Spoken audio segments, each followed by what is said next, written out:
Masjid Baitul Tarbiyah yang dimuliakan Allah Subhanahu wa taala. Alhamdulillah pada kesempatan kali ini Allah pertemukan kita. Mudah-mudahan Allah Subhanahu wa taala memudahkan urusan kita, memberikan keberkahan kepada kita, baik itu ketika kita berada di dunia ataupun ketika kita berada di hadapan Allah Subhanahu wa taala. Sebenarnya yang duduk di sini itu Ustadz Firman Arifandi, akan tetapi karena beliau kurang sehat, maka tadi pagi beliau hubungi saya. Beliau minta tolong untuk mengisi dan menggantikan kajian zuhur di Lembaga Administrasi Negara pada kesempatan kali ini. Kebetulan beliau itu senior saya, sahabat saya, guru saya. Maka ketika itu saya bismillah, saya ingin mengganti beliau. Mudah-mudahan apa yang disampaikan di sini menjadi ilmu yang bisa kita amalkan dan menjadi bukti bahwasanya kita ini adalah orang-orang yang memang menjalankan apa yang diperintahkan oleh Rasulullah Sallallahu Alaihi Wasallam. Ketika melihat tema kita ini ipar adalah maut, kira-kira sandarannya atau sebabnya ini kira-kira kenapa? Apakah karena film? Kisah nyata ya? Udah nonton? Belum, saya juga belum. Ya, apakah ketika melihat tema ini kita melihat bahwasanya apakah Rasulullah pernah berbicara tentang ipar adalah maut? Pernah dengar Rasulullah berbicara tentang ipar adalah maut? Karena belum ketemu sama Rasulullah. Mau ketemu sama Rasulullah? Syaratnya? Oke, baik. Seberapa bahayanya seorang ipar? Ya, kita akan berbicara. Ternyata Bapak Ibu semua, Rasulullah dulu pernah berbicara tentang ipar ini dan artinya pun sama persis. Hadisnya yang diriwayatkan oleh Imam Al-Bukhari dan Imam Muslim, hadisnya hadis sahih. Ketika itu salah seorang sahabat namanya Uqbah bin Amir. Beliau mengatakan, anna Rasulullah sallallahu alaihi wasallam qala, jadi Rasulullah di hadapan Uqbah bin Amir ini pernah mengatakan, iyyakum wad-dukhul 'ala nisa. Kalian para sahabat, ya, hati-hatilah kalian berkomunikasi dan berhubungan dengan namanya perempuan. Karena yang hadir di depan itu para sahabat yang laki-laki, maka ingatannya apa? Ingatannya agar berhati-hati berkomunikasi dan bermuamalah dengan perempuan. Kalau di hadapan Rasulullah para sahabat ketika itu yang perempuan, yang disampaikan Rasulullah apa? Kebalikannya kan? Maka inti di sini antara lawan jenis itu ada adab dan cara untuk bermuamalah. Kemudian faqala rajulun minal ansari, salah seorang sahabat dari kalangan Ansar yang asli Madinah bertanya kepada Rasulullah, ya Rasulullah, afara'aital hamwa? Wahai Rasulullah, kalau hubungan antara lawan jenis itu kita harus hati-hati, bagaimana pendapatmu tentang ipar? Rasulullah bilang apa? Al-hamu al-maut. Ipar itu adalah kematian. Jadi sebenarnya kisah nyatanya itu salah satu inspirasinya dari hadis ini. Mungkin orang ketika mendengar hadis ini kita akan melihat apa sih? Kita ya secara pemikiran orang yang belum tahu misalkan apa sih Rasulullah ini kok suuzon banget sama ipar? Bukankah di kalangan umatnya itu banyak orang yang tinggal dengan iparnya? Apakah berarti ketika mendengar hadis ini ipar itu tidak boleh tinggal bersama kita?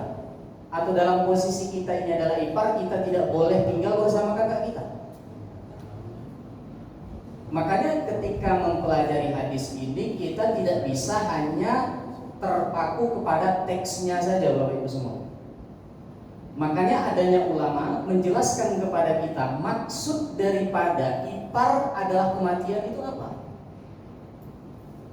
Dan para ulama kita ada yang menafsirkan atau menjelaskan hadis ini artinya berhati-hatilah ketika ada orang yang bukan mahram kita masuk ke dalam rumah kita, maka ada hal-hal yang harus diatur.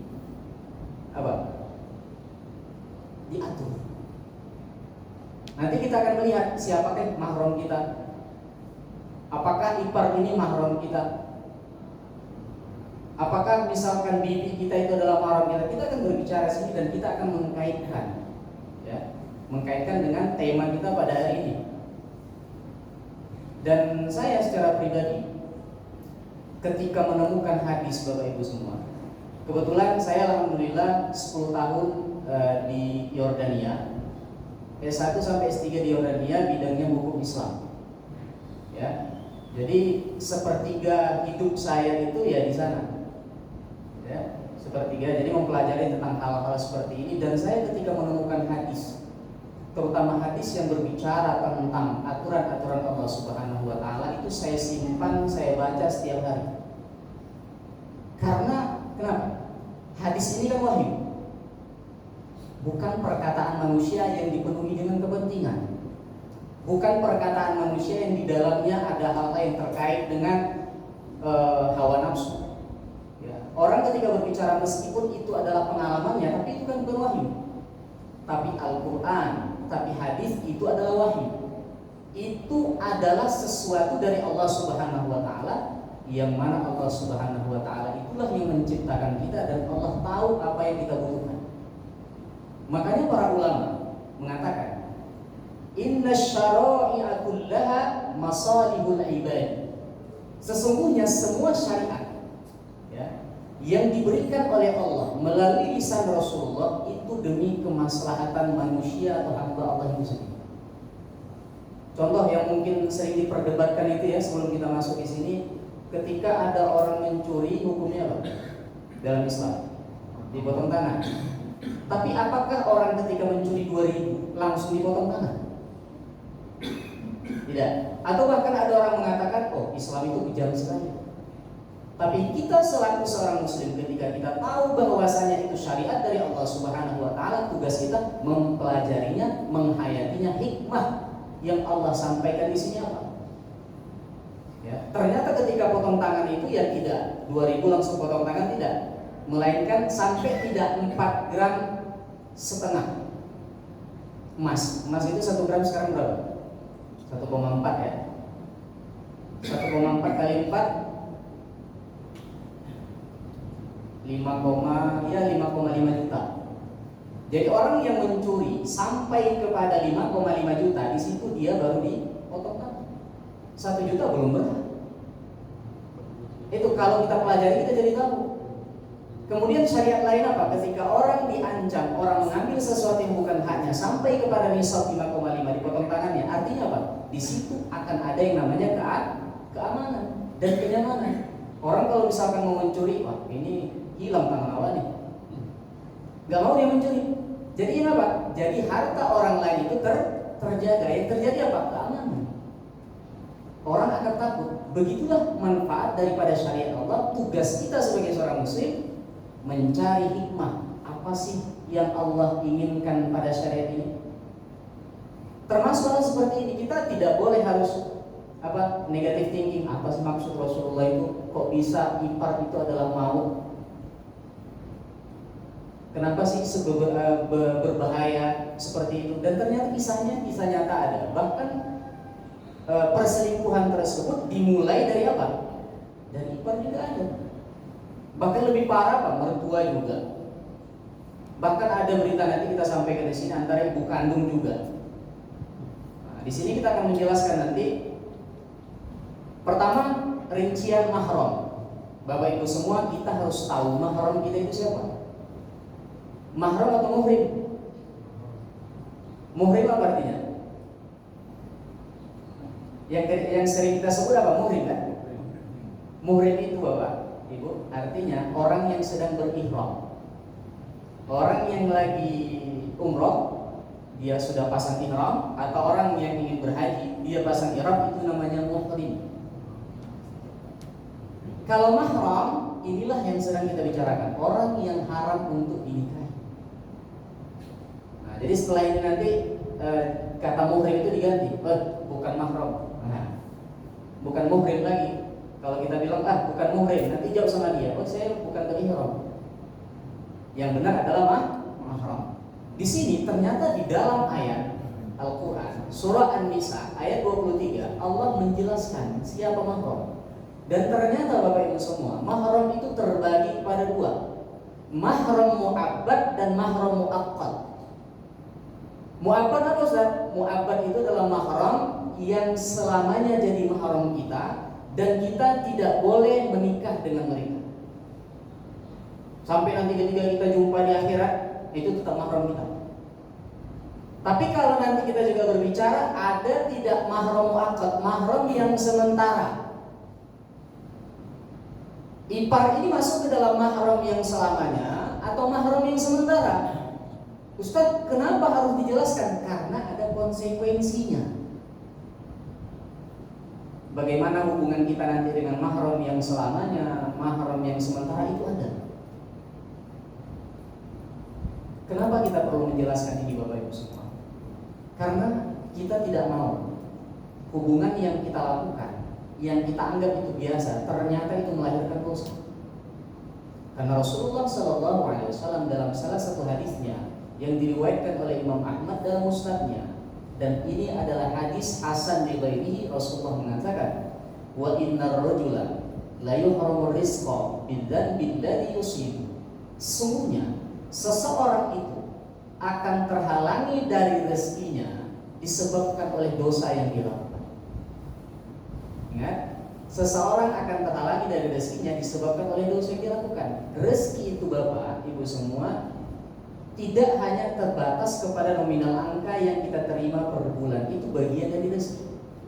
Ketenangan itu rezeki, tetangga yang baik itu rezeki, pasangan yang soleh atau yang soleh itu rezeki, anak yang soleh atau yang soleh itu rezeki, tetangga yang baik, sahabat yang baik, kolega yang baik, itu semua rezeki. Dan kita akan terhalangi dari yang dinamakan rezeki tersebut disebabkan oleh dosa yang kita lakukan. Makanya ketika kita sholat, setelah kita salam, yang kita lakukan apa? Istighfar. Istighfar itu apa? Memohon ampunan dosa. Padahal kita sholat ini ibadah. Tapi dalam ibadah pun kita dituntun untuk beristighfar kepada Allah. Kenapa? Karena mungkin dalam sholat kita ada rukun yang kurang sempurna, ada kewajiban yang kurang sempurna. Maka kita meminta kepada Allah disempurnakan. Konon lagi kalau hal yang kita lakukan adalah dosa, kita meminta ampun kepada Allah agar kita dihilangkan dari dosa itu dan kita tidak terhindar dari rezeki. Kita jelaskan mahram ini mahram yang selamanya, mahram yang sementara. Konsekuensinya ini berarti ini tidak boleh ya, ini boleh ya. Jadi kita tahu apa yang harus kita lakukan dalam agama kita. Pada surah Nisa ini Bapak Ibu semua, ketika Allah berbicara hurrimat alaikum ummahatukum, ada orang-orang keluarga kita yang digolongkan ke dalam mahram yang selamanya. Pertama itu adalah ibu kita, itu mahram selamanya. Makanya kalau mahram selamanya, kalau bersentuhan itu tidak batal wudu. Ya, kita bersentuhan sama ibu kita, anak kandung kita perempuan atau saudari kita, ya, itu ketika kita bersentuhan itu tidak membatalkan wudu. Tapi kalau dengan istri batal tidak? Kita punya wudu nih, bersentuhan dengan istri, batal nggak? Kira-kira batal nggak? Nah, nggak tahu saya. Kadang-kadang istri pun kalau kita udah wudu, dia tahu kita masih Imam Syafi'i, mendekat dia. Karena dalam mata Imam Syafi'i apa? Bersentuhan dengan istri batal. Tapi dalam mata Imam Malik, bersentuhan itu dilihat dulu, pakai syahwat tidak? Kalau pakai syahwat, batal. Kalau dalam mazhab Imam Abu Hanifah, dibilang lagi, mau pakai syahwat, mau tidak, ya tidak batal. Yang dinamakan bersentuhan itu adalah berhubungan badan, itu dinamakan bersentuhan yang membatalkan wudu. Nah, Bapak pilih yang mana nih? Pilih pendapat siapa nih? Kalau saya pilih pendapat Imam Malik, kita di Indonesia. Saya pindah mazhab bisa tak? Bisa. Tapi sampai kapan pindah mazhabnya?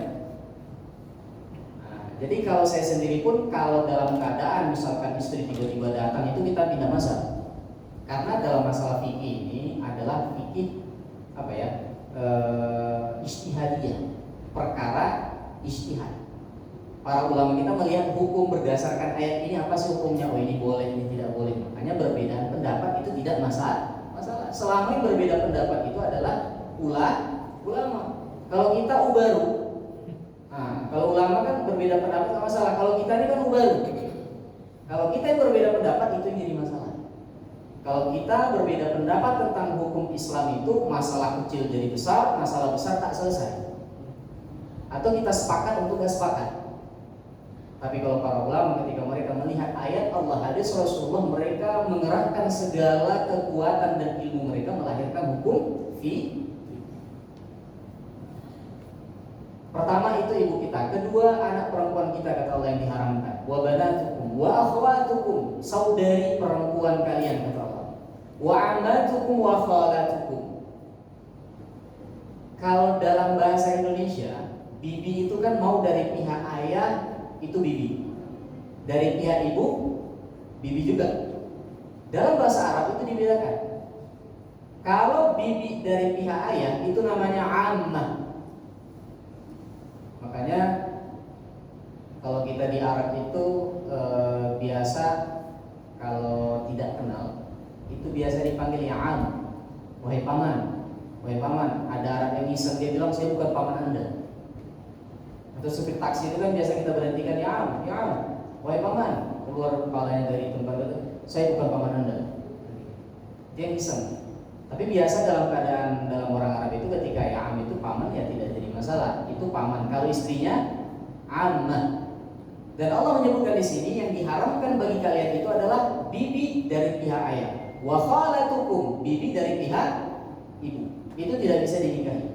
Wa banatul akh, anak perempuan dari saudara kalian. Wa banatul ukhti, anak perempuan dari saudari kalian. Ya. Wa ummahatukum allati arda'nakum wa akhwatukum min ar-radha'ah. Juga ibu sepersusuan kalian. Nanti kita akan jelaskan yang dikatakan anak susuan itu yang bagaimana. Apakah sekali nyusu itu anak kecil yang umurnya di bawah 2 tahun, apakah langsung jadi anak susuan? Nanti akan kita jelaskan. Nah, kemudian di sini nanti akan kita jelaskan. Nah, di sini kita akan klasifikasi. Pertama, jenis mahram itu kita sebut tadi adalah mahram mu'abbad, yaitu mahram abadi. Siapa saja, karena apa? Karena nasab. Yang kedua, karena pernikahan. Yang ketiga, karena persusuan. Jadi yang disebutkan di sini Bapak Ibu semua, mahram abadi itu karena nasab. Artinya mahram-mahram ini nanti itu selamanya akan jadi mahram kita dan tidak boleh dinikahi. Berdasarkan pernikahan, kira-kira mertua itu mahram bukan? Mahram ya. Kalau sudah tidak menikah lagi dengan anaknya atau bercerai dengan anaknya, mertua masih mahram tidak? Dan ternyata Bapak Ibu semua, meskipun seseorang sudah tidak menikah lagi dengan anaknya, mertua itu tetap mahram sampai hari kiamat. Dia masuk dalam kategori mahram selamanya. Tidak ada mantan mertua, mantan istri ada. Mantan mertua tidak ada, dan tidak boleh menikah antara si menantu dengan mertua. Nah, karena pernikahan persusuan nanti akan kita jelaskan. Yang kedua, mahram sementara. Sementara ini mahramnya hanya terbatas oleh waktu saja. Oke. Pertama, istri orang, ya kan? Itu mahram haram untuk dinikahi tapi sementara. Jadi kalau misalkan dia sudah bercerai, bisa tidak dinikahi? Bisa tidak? Tunggu iddah dulu. Jangan langsung diajak nikah. Ya, ipar. Ipar itu adalah mahram tapi mahramnya sementara. Ustaz, berarti kalau misalkan ipar di sini, kalau misalkan ada seorang laki-laki menikahi 2 orang perempuan, kakak adik sekaligus, boleh tidak? Ada seorang laki-laki, misalkan kita bilang perempuan ini perduanya kembar, dia ingin menikahi keduanya, boleh tidak? Allah ingatkan di ayat sebelumnya dari wa antashba'u bainal ukhtain. Kita tidak boleh menggabungkan dua orang kakak beradik dalam satu akad, dalam satu ikatan pernikahan.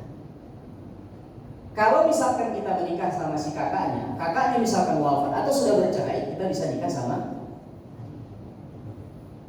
Tapi kalau misalkan menggabungkan dalam satu akad, dalam satu ikatan pernikahan antara si kakak dan si adik, itu tidak boleh. Allah melarang. Tapi pertanyaan selanjutnya, kalau misalkan ada seorang, ini saya pernah dengar dari salah seorang ustadz, dia mengatakan ada orang yang datang ke dia menanyakan sebuah hukum. Hukumnya apa? Ustadz, bukan ke saya, ustadz yang satu lagi. Apa hukumnya?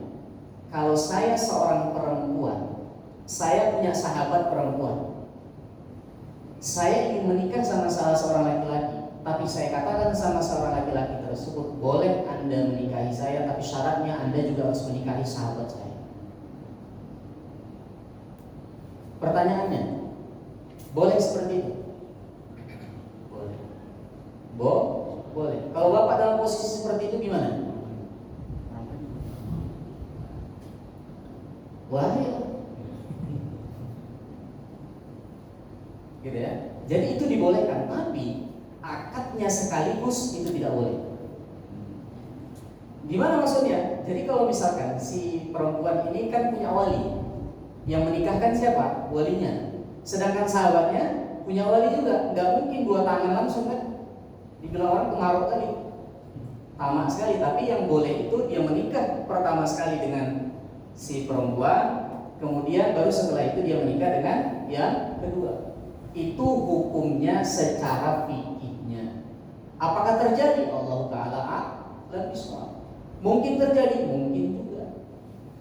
Nah, ilmu kita belum sampai di sana kan? Kita masih di batas-batas awam-awam dulu. Ipar, itu ipar. Yang kedua masa iddah, itu orang yang dalam masa iddah itu mahram sementara. Kemudian seorang perempuan yang ditalak 3, ya, li'an. Baik, kita lihat di sini mahram karena nasab. Tadi kan ada mahram abadi, mahram karena nasab, karena pernikahan, karena persusuan. Mahram karena nasab, misalkan kita laki-laki. Siapa saja mahram kita? Nasab karena nasab, pertama ibu kita, ibu kandung. Yang kedua anak perempuan kita. Ya, yang tanda kuning ini mahram kita bagi kita laki-laki. Saudari perempuan kita. Jadi yang tanda kuning ini itu semua mahram yang dikatakan mahram abadi disebabkan oleh nasab. Selanjutnya saudari dari ayah. Siapa berarti? Bibi. Saudari dari ibu. Bibi dari pihak ayah. Bibi dari pihak ibu. Kemudian keponakan. Jadi kalau misalkan saya punya saudara laki-laki dan saudara laki-laki saya ini punya anak perempuan, itu mahram saya. Oke, mahram. Kalau sepupu gimana? Sepupu mahram tidak? Ternyata sepupu itu bukan mahram. Terbatas waktu kita ya. Insyaallah mahram karena pernikahan berapa menit lagi Pak? 10 baik. Kita akan sampai 5 sampai 6 menit nanti kita akan. Mahram karena pernikahan itu tadi karena nasab, karena pernikahan itu mertua. Jadi kita sampaikan tadi mertua ini adalah mahram selamanya. Kita sudah tidak menikah lagi, mertua tetap mertua kita, bukan tidak ada mantan mertua, kita tetap salin. Ya, hormat kita tetap seperti ibu kandung kita sendiri. Ya, anak tiri itu mahram. Syaratnya adalah anak tiri itu ketika seorang laki-laki ini menikah dengan ibunya sudah terjadi hubungan badan, baru itu dikatakan anaknya yang perempuan itu mahram kita. Sebelumnya itu, sebelum terjadi, maka si anak perempuan ini bukan mahram kita. Istri ayah, ya, istri anak, mahram karena penyusuan. Nah, orang, jadi kalau misalkan ada seorang perempuan menyusui seorang anak, maka si anak yang disusui ini, ibu susuannya itu adalah mahram dia, anak dari ibu susuan juga mahram dia. Ya. Makanya ketika orang telah disusui dia berumur 2 tahun ke bawah, maka segala hal yang terkait dengan keluarga sebelah itu merupakan keluarga dia dan menjadi mahram dia dan selamanya. Nah, jadi syaratnya apa? Syaratnya yang boleh dikatakan persusuan yang menjadikan kita itu haram untuk menikahi saudara yang sepersusuan itu, pertama masuk ke perut. Jadi kalau misalkan ada anak laki-laki ketika menyusu kepada ibu susuannya, pertama yang minumnya itu masuk ke perut. Kalau misalkan baru masuk ke mulut dimuntahkan, itu belum dinamakan sepersusuan. Yang kedua dari wanita balik, ya. Yang ketiga sampai kenyang, ya, sampai kenyang minimal 5 kali, ini penting. Kalau misalkan ada seorang perempuan menyusui seorang bayi di bawah 2 tahun